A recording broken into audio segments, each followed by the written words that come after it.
In 1853, war broke out between the Ottoman Empire and the Russian Empire after Russia occupied the two Ottoman vassal states of Moldavia and Wallachia. After a few months of war, Austria sent Russia an ultimatum: give us the principalities or we'll join the war against you. With British and French troops arriving in the south, Russia had no choice but to give Austria the principalities. But the war wasn't over yet.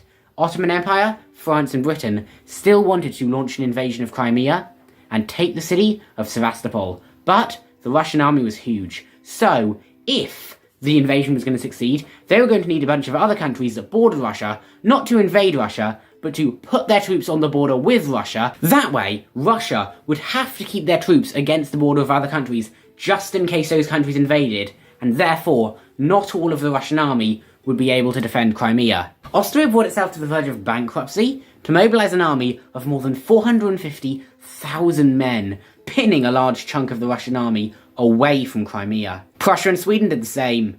Only 15% of the Russian army was able to fight in Crimea. So, in 1855, Sevastopol fell. Now, of course, Austria didn't technically fight in this war, but this war is generally considered a defeat for Austria, because Britain and France expected Austria to go to war against Russia, like actually go to war.